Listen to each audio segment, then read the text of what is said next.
Hi there. Please let your mind slow down and go at ease, and let me know in the comments where you're from. Also, what's your best tip for a peaceful night's sleep and keeping a calm mind?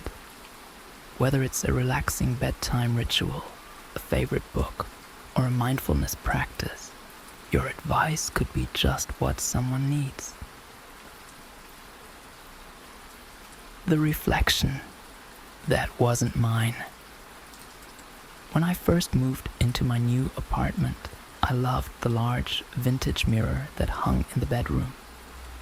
Its ornate silver gilded frame and cloudy glass gave it a timeless, elegant look. It had been left by the previous tenant, and I liked the way it reflected light from the window, casting soft glows around the room at night. But after a few days, I started noticing things in the reflection that didn't quite make sense. At first, it was subtle.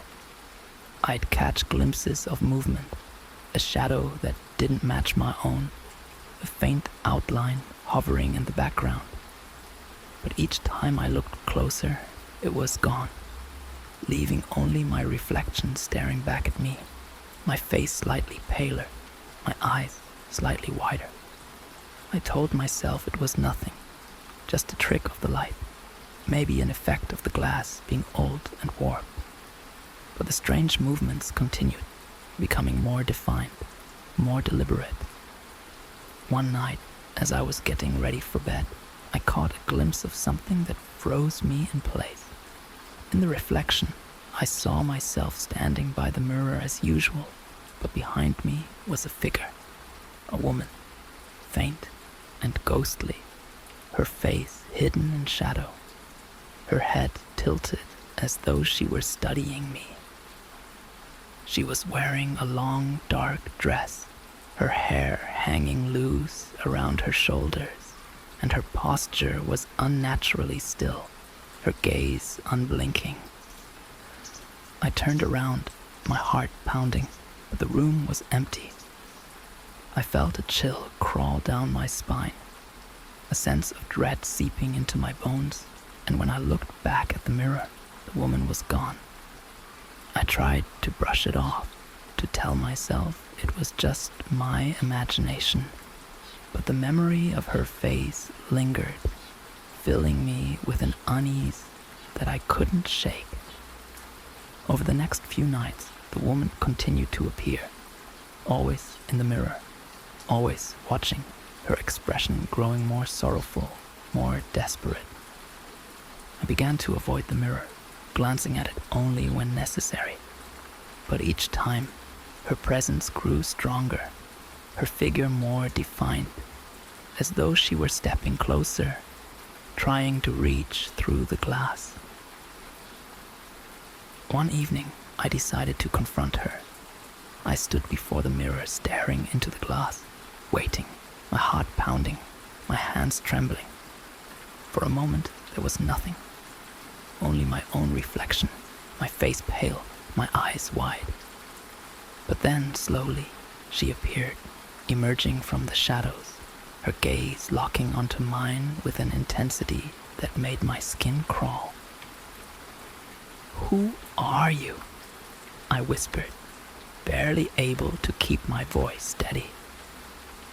The woman's expression softened, her eyes filling with a deep, endless sorrow, and she raised a hand, pressing it against the glass as though trying to reach through. I felt a strange pull, a compulsion to reach back, to touch the glass, to listen to the silent plea that lingered in her gaze. As I placed my hand against the glass, I felt a sudden bone-chilling cold seep through my skin, filling me with a sense of dread so deep it made my chest ache. The woman's eyes widened, her face filling with a haunting gratitude, and in a voice barely more than a whisper, she spoke. "Thank you." Her words echoed in the silence, each one filled with a sorrow so profound it seemed to seep into my soul. And then, just as suddenly as she had appeared, she was gone, leaving only my own reflection, pale and shaken, staring back at me. Since that night, I haven't seen her again, but I can't shake the feeling that I let something through, that her presence lingers, watching, waiting, a reminder of the reflection that once looked back at me, pleading for release. The dollhouse family. When I was 10, my grandmother gave me a beautiful Victorian-style dollhouse. It was an elaborate, handcrafted piece, complete with miniature furniture, intricate wallpaper, and tiny porcelain dolls that had been carefully placed in each room. I spent hours playing with it, arranging the furniture, creating stories for the little family who lived inside. But as I got older, I began to notice strange things about the dollhouse. I would arrange the dolls in certain positions, sitting at the tiny table, standing by the fireplace, and when I returned, they would be moved as though they had rearranged themselves. At first, I thought it was my younger brother playing a prank, but he swore he hadn't touched it, and my parents insisted they hadn't been near it. One evening, I decided to test it. I placed the mother doll in the parlor, the father by the staircase, and the children upstairs in their room. I took careful note of their positions, making sure they were exactly as I left them, and went to bed, hoping to catch my brother in the act. But that night, I had a strange dream. In it, I was standing in front of the dollhouse, peering through its tiny windows. Inside, I could see the dolls moving, their porcelain faces expressionless, their tiny limbs stiff and awkward as they went about their lives.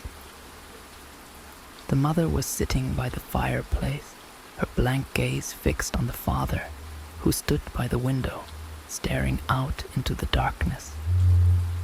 The children were in the upstairs room, their heads tilted, their faces turned toward me as though they were aware of my presence. I woke with a start, my heart pounding, my skin prickling with an unexplainable dread. I tried to shake it off, telling myself it was just a dream, but the memory lingered, filling me with a sense of unease that I couldn't shake. The next morning, I went to check the dollhouse, my hands trembling as I opened the tiny front door. Inside, the dolls had moved. The mother was now standing by the door, her hand raised as though reaching for something, or someone. The father was upstairs, his gaze fixed on the children, who were now positioned by the edge of the room, their faces turned toward the wall. A chill washed over me, and I backed away, my mind racing, my pulse pounding.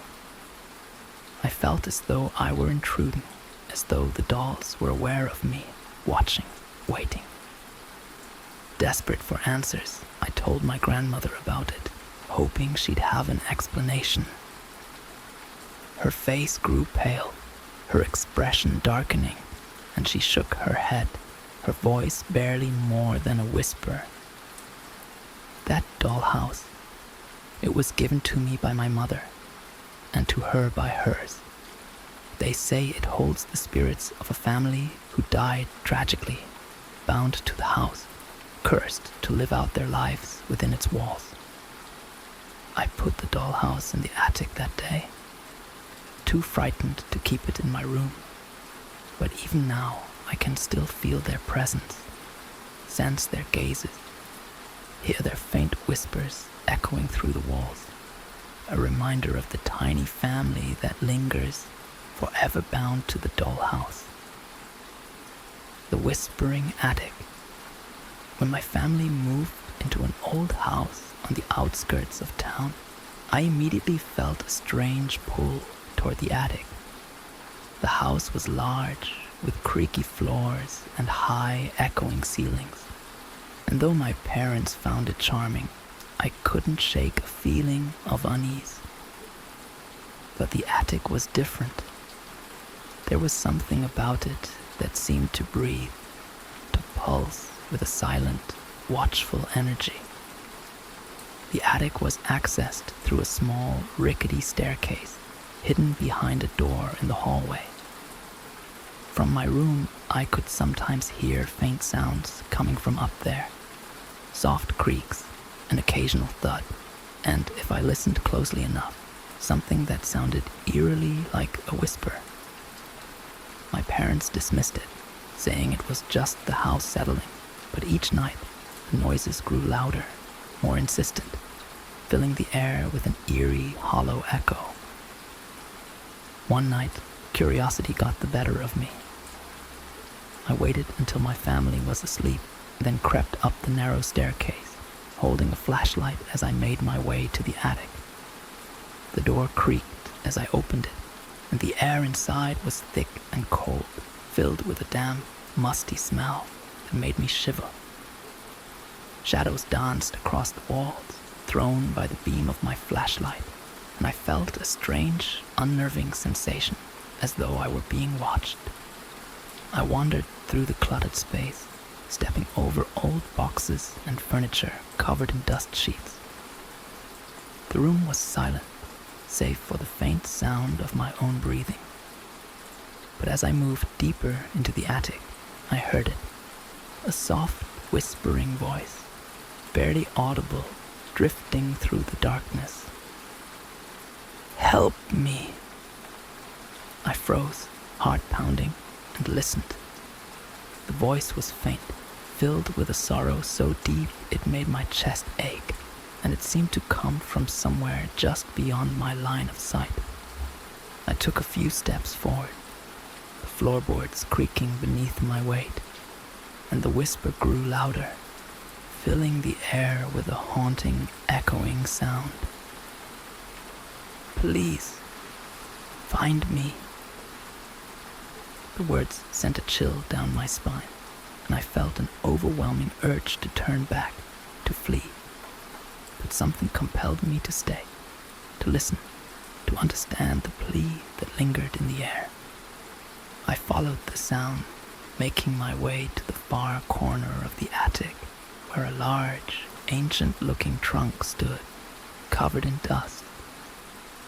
The whispering grew louder, more desperate, and I felt a strange, pulsing energy emanating from the trunk, filling the air with a heavy, suffocating dread.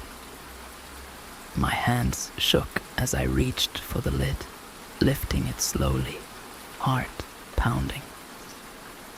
Inside, there was nothing but an old, faded photograph, a picture of a young woman, her expression solemn, her eyes filled with a sorrow that seemed endless.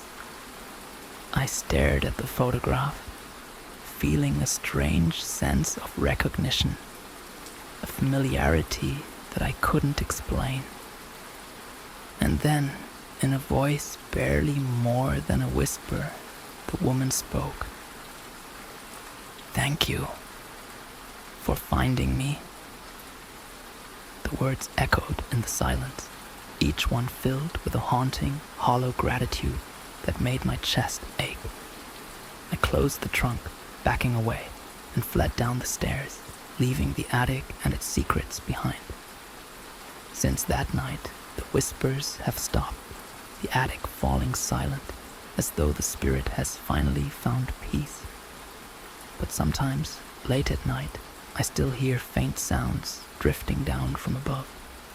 A soft creak, a gentle thud, a whisper that reminds me of the spirit I set free. The stranger in the mirror. As a child, I was terrified of mirrors. Something about them unsettled me. The way they reflected everything so perfectly, yet seemed to hide something just out of sight. I always felt as though there was someone else on the other side, watching, waiting. When I was around 12, my parents bought an old mirror at an estate sale. It was large and ornate, with a silver frame carved into intricate looping patterns, and they hung it in the hallway outside my bedroom. At first, I tried to ignore it, to pretend it was just a piece of furniture. But each time I passed by, I felt a strange, prickling sensation, a sense of dread that made my skin crawl. One night, as I was brushing my teeth, I glanced into the mirror and froze. There, standing just behind me, was a figure, a woman, tall and thin, her face pale, her eyes dark and empty. She was dressed in a long, tattered dress, her hair loose and tangled, and she was staring at me with an intensity that made my chest tighten.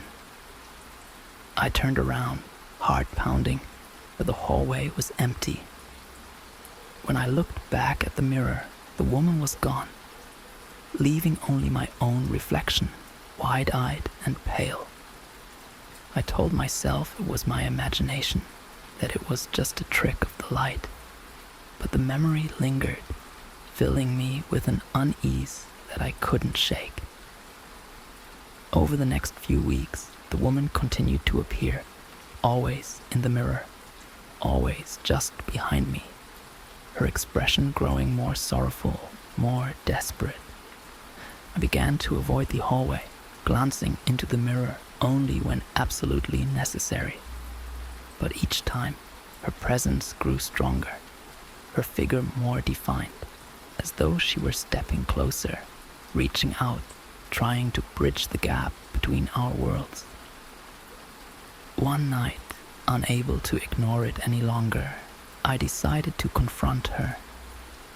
I stood before the mirror, staring into the glass, waiting, my heart pounding, my pulse racing.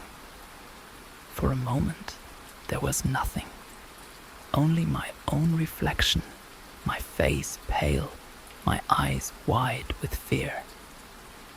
But then, slowly, she appeared, emerging from the shadows, her gaze locking onto mine. Her expression was filled with a sorrow so deep it seemed to seep into my soul, and she raised a hand, pressing it against the glass as though trying to reach through. I felt a strange pull, a compulsion to reach back, to touch the glass, to listen to the silent plea that lingered in her gaze. I raised my hand, pressing it against the mirror, and felt a sudden, bone-chilling cold seep into my skin, filling me with a dread so deep it left me breathless.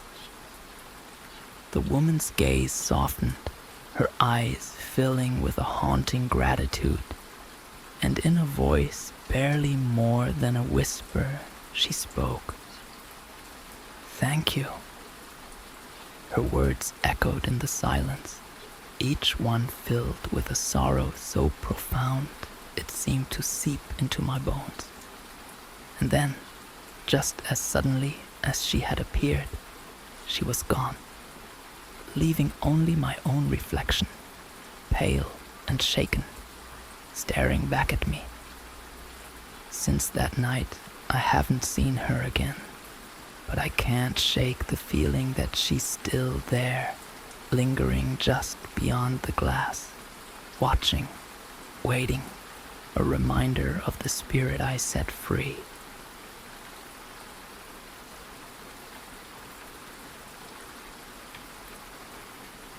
The ghost on the train. When I started my new job in the city, I had to take the last train every night, traveling through miles of countryside in silence. The trains were often empty at that late hour, and though it felt lonely, I didn't mind. The quiet gave me time to unwind. But one night, as the train rattled down the tracks, I noticed a figure sitting a few rows ahead, a young woman with long, dark hair staring out the window. She looked oddly familiar, but I couldn't place her. Her posture was strange, rigid, with her hands folded neatly in her lap, her gaze fixed on the darkness outside. As the train stopped at the next station, I glanced up, half expecting her to leave.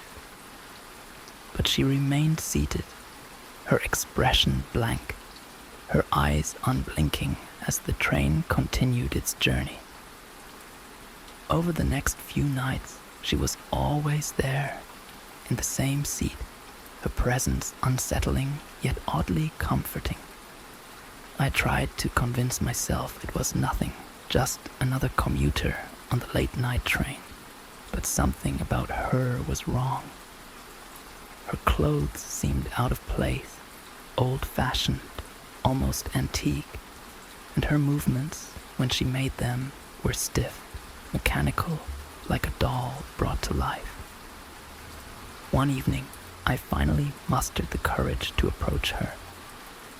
As I walked down the aisle, I could feel the air growing colder, a chill that seemed to seep into my bones, filling the air with a strange, heavy silence. I stopped a few feet from her seat, unsure of what to say, and waited, hoping she'd look up, acknowledge my presence. But she didn't move, didn't even seem to notice me. I cleared my throat, trying to break the silence, but she remained perfectly still, her gaze fixed on the window, her eyes filled with a sorrow so deep it made my chest ache. "Are you all right?"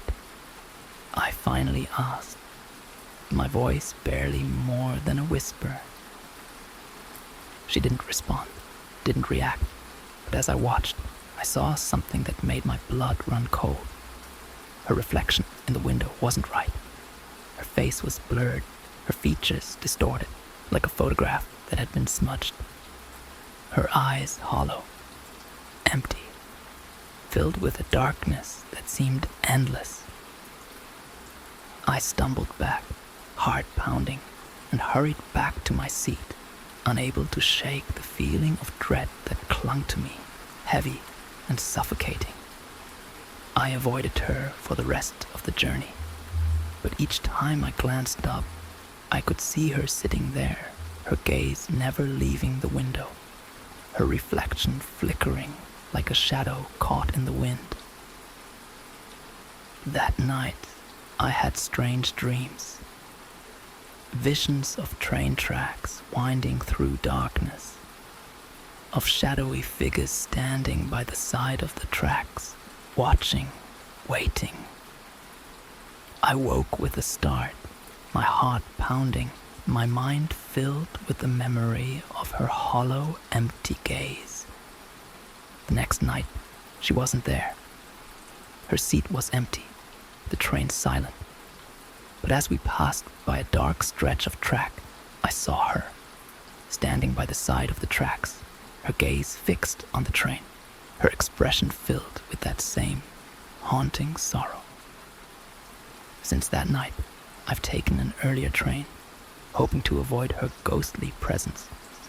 But sometimes, when I pass by that stretch of track, I see her, a faint figure standing in the darkness, watching, waiting, a reminder of the spirit that haunts the late-night train.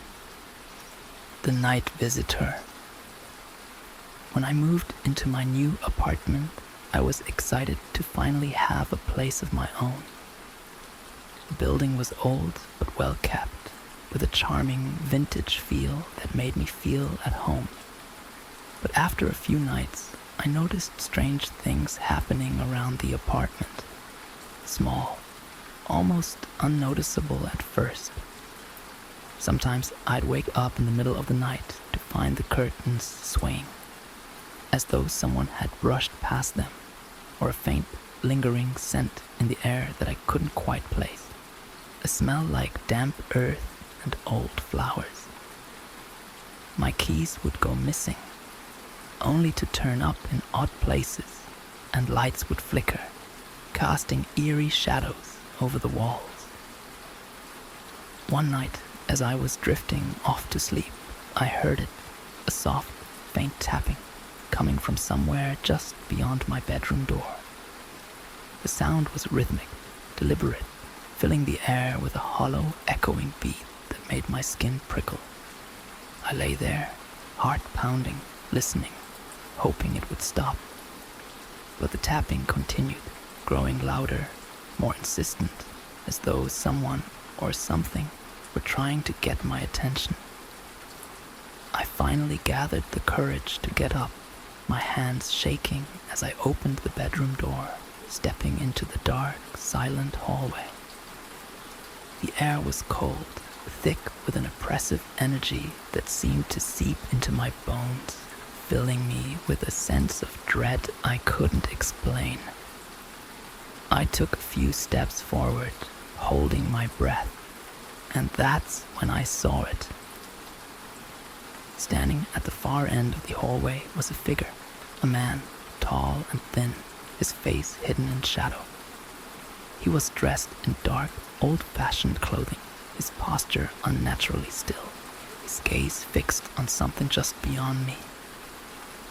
I froze, unable to move, my mind racing with fear. And in that moment, he turned, his face coming into view. His eyes were dark, hollow, filled with a sorrow so deep it made my chest ache, and his expression was one of endless sadness, of longing. He raised a hand, pointing to the end of the hallway, and I felt an overwhelming urge to follow, to see what lay beyond. As I took a step forward, he turned, disappearing into the shadows, leaving only silence, thick and heavy, pressing down on me. I followed the hallway to the end, my heart pounding, and found a small, forgotten door, barely visible in the dim light. I opened the door slowly, the hinges creaking as I stepped into a small, empty room. The air was colder here, filled with a strange, suffocating silence, and in the center of the room was an old, dusty chair. On the floor beside it was a small, faded photograph, a picture of the man standing beside a woman and a young child, their faces filled with a haunting sadness. In a whisper, barely more than a breath, I heard his voice drift through the air, echoing softly. "Help me. Find them." The words filled the room with a sorrow so deep it seemed to seep into the walls, into the air, and I felt a strange, aching sympathy, a need to understand, to help. But before I could do anything, the air grew colder, thicker, filled with a heavy, suffocating dread. And I knew, deep down, that he would never find peace. I left the apartment that night, unable to bear the feeling of his presence, the sadness that lingered in the air. But sometimes, when I walk by the building, I see him, a faint figure standing in the hallway, watching, waiting. A reminder of the spirit I left behind, forever searching for the family he lost. The vanishing footsteps. Growing up, my family lived in an old farmhouse on the outskirts of town, surrounded by acres of fields and a dense forest that stretched for miles. At night, the house would settle and creak, filling the air with faint sounds that my parents said were just old house noises. But one night, I heard something different. Footsteps. They were soft at first, barely audible, like someone pacing back and forth across the wooden floors. I lay still in bed, listening, my heart pounding as the footsteps grew louder, moving slowly through the hallway outside my room. I tried to convince myself it was my parents, but something felt wrong. The footsteps were too light, too measured, filling the silence with a rhythmic beat that seemed almost intentional. I waited, holding my breath, hoping the footsteps would pass. But instead, they stopped just outside my door, filling the air with a thick, suffocating silence. I stared at the crack under the door, half expecting to see a shadow, a sign that someone or something was standing on the other side. But there was nothing, only darkness and a heavy, pressing quiet that seemed to seep into the room. The next morning, I asked my parents if they'd been up, but they just shook their heads, insisting they'd been asleep. I tried to brush it off, telling myself it was just my imagination, but the memory of those footsteps lingered, filling me with an unease I couldn't shake. Over the next few weeks, the footsteps continued, always late at night, always stopping just outside my door. Sometimes I would hear a faint scratching sound, like someone running their fingers over the wooden panels, filling the air with a soft, hollow scrape that made my skin prickle. One night, unable to ignore it any longer, I decided to confront whatever was haunting me. I lay in bed, waiting, my heart pounding as I listened to the familiar sound of footsteps approaching down the hall. The air grew colder, thicker, filled with a strange, heavy energy that seemed to press down on me, suffocating. Just as the footsteps stopped outside my door, I called out, my voice trembling. "Who's there?" For a moment, there was silence, thick and unyielding. But then, in a voice barely more than a whisper, I heard it, a soft, faint plea, drifting through the darkness. "Help me." The words sent a chill down my spine, filling the room with a sorrow so deep it made my chest ache. I lay there, paralyzed, listening as the voice faded, replaced by a hollow, echoing silence that seemed to seep into the walls, filling the air with a sadness that lingered long after the footsteps had gone. Desperate for answers, I told my parents about it, hoping they'd have an explanation. They exchanged a glance, their expressions darkening, and my mother finally spoke. "This house, it used to belong to a family who lost their little girl in the forest. They searched for her for days, but she was never found. Some say her spirit returned to the house, waiting, hoping to be found. Since that night, I haven't heard the footsteps again. But sometimes, late at night, I feel her presence, sense her sorrow, a reminder of the spirit that lingers, forever wandering the halls, searching for a peace she'll never find. The face in the well." Behind our house was an old stone well, covered with moss and vines, its edges worn smooth from years of rain and weather. My mother had always warned me not to go near it, saying it was dangerous, but as a child, I was fascinated by it. It seemed so mysterious, so inviting, and I would often sneak out just to peer into the darkness, listening to the echoes of my own voice as they drifted down into the depths.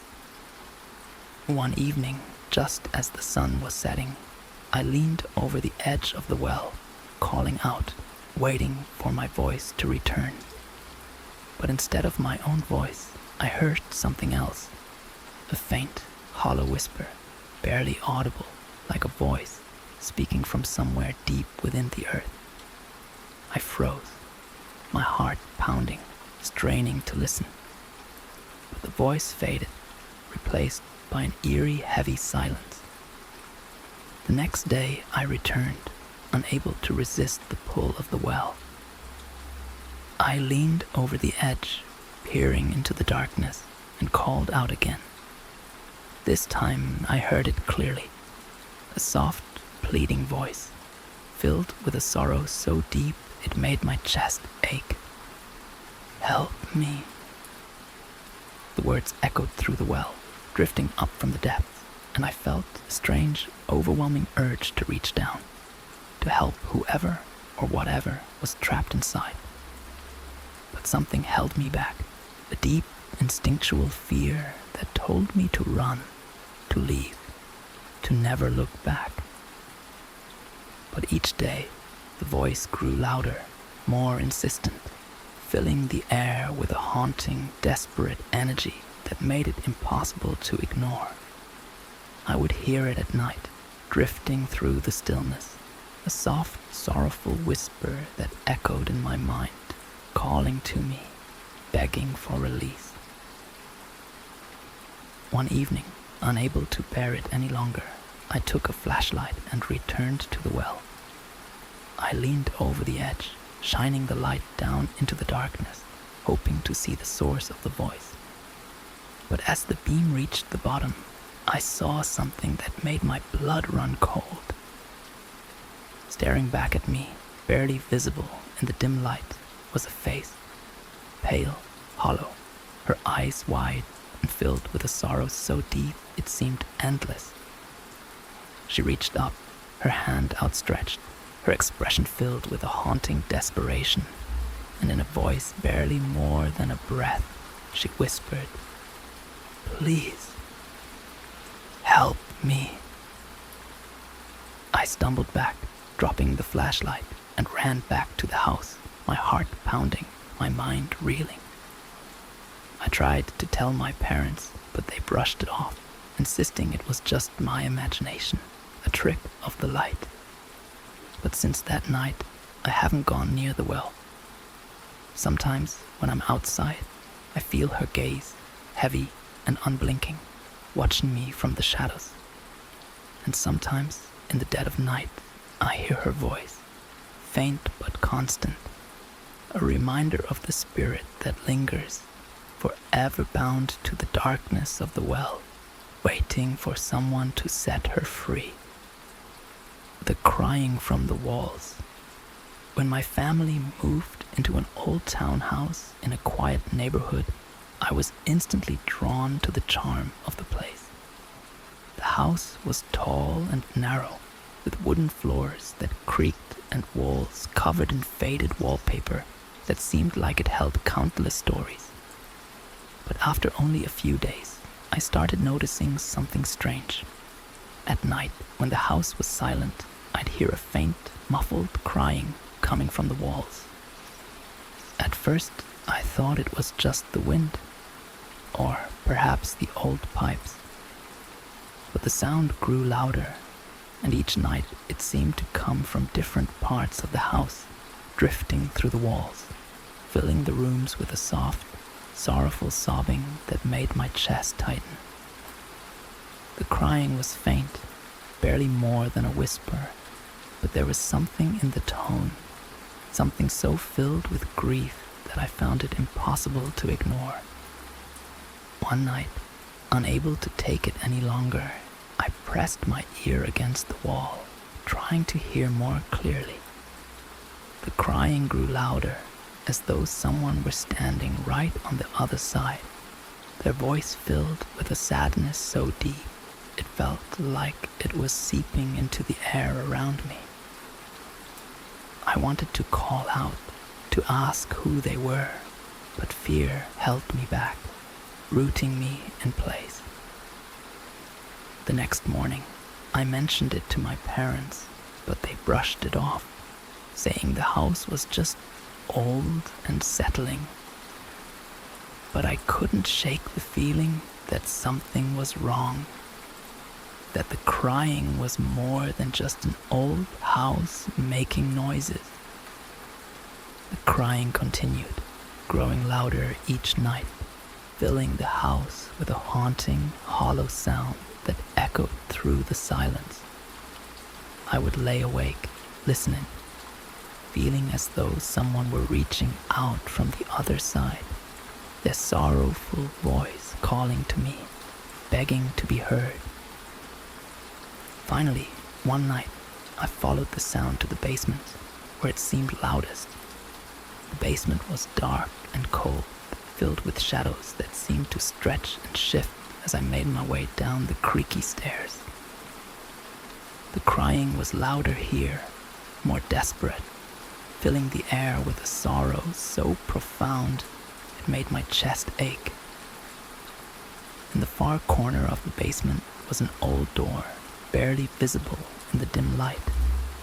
The door looked like it hadn't been opened in years. Its wood darkened with age, the handle rusted. As I stepped closer, the crying grew louder, filling the room with a haunting, echoing sound that made my skin crawl. I reached out, my hand shaking as I touched the handle, and the crying stopped, replaced by a thick, suffocating silence. I hesitated, my heart pounding, my mind racing with fear, but something compelled me to open the door, to see what lay beyond.